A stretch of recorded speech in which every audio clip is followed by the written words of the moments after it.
Iran জানিয়ে দিল পৃথিবীর কোনো শক্তি দেশটিকে দুর্বল করতে পারবে না। না, অহংকার নয়, বরং পৃথিবীর অন্যতম অহংকারী বিশাল শক্তির অধিকারী রাষ্ট্র যুক্তরাষ্ট্রকে ইঙ্গিত করে উচ্চারণ করা এই প্রতিটা শব্দই যেন এক প্রকার যুদ্ধাস্ত্র। এই আত্মবিশ্বাস আর সাহসী ইরানকে করে তুলেছে মধ্যপ্রাচ্যের নায়ক, যারা স্বৈরশাসনের সামনে মাথা না নিচু করে বরং বুক চিতিয়ে দাঁড়িয়ে চ্যালেঞ্জ ছুড়ে দিয়েছে, পারলে আমাদের দেশ ছুঁয়ে দেখাও, সেই হাতই আর থাকবে না।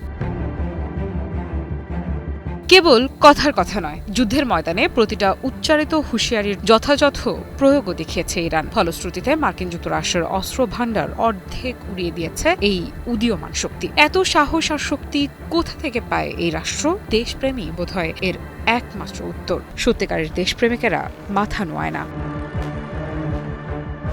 পৃথিবীর কোনো শক্তি ইরানকে দুর্বল করতে পারবে না, সম্প্রতি এমন দৃঢ় বার্তা দিয়েছে ইরানের ইসলামী বিপ্লবী গার্ড বাহিনী আইআরজিসি। সাম্প্রতিক সময়ে ইরান জুড়ে যে বিশাল গণসমাবেশ হয়েছে সেটিকে জাতীয় ঐক্যের অভূতপূর্ব উদাহরণ হিসেবে ব্যাখ্যা দিয়েছে আইআরজিসি। তাদের দাবি, এই সমাবেশগুলো শুধু প্রতিবাদ নয়, এগুলো একটি স্পষ্ট বার্তা। ইরানের জনগণ একসঙ্গে আছে এবং তারা প্রস্তুত।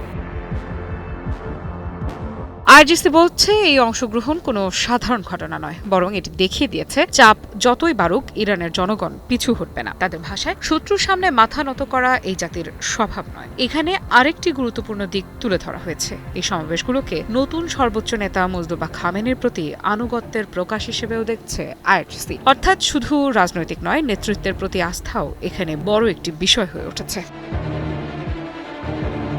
আইআরজিসির দাবি, যুক্তরাষ্ট্র ও ইসরায়েলের আরোপিত আগ্রাসনের পর টানা ৪০ দিন ধরে এই সমাবেশ চলছে। আর এই দীর্ঘ সময় ধরে জনসমাগম ধরে রাখা তাদের মতে ইরানের প্রতিরোধ শক্তির বড় প্রমাণ। তারা আরও বলছে, শত্রুপক্ষের মনস্তাত্ত্বিক যুদ্ধ এবং গণমাধ্যম প্রচারণা সত্ত্বেও জনগণ যে মাঠে আছে সেটাই সবচেয়ে বড় বার্তা। অর্থাৎ তথ্য যুদ্ধেও পিছিয়ে নেই তেহরান। কি বুঝলেন ভাই? অনলি যেটাই চাই। সবশেষে আইআরজিসি আহ্বান জানিয়েছে এই সমাবেশ চালিয়ে যাওয়ার, কারণ তাদের মতে এই ঐক্য এবং সশস্ত্র বাহিনীর প্রস্তুতি নিশ্চিত করবে চূড়ান্ত বিজয়। আফরিদা ইফরা, নিউজ 24।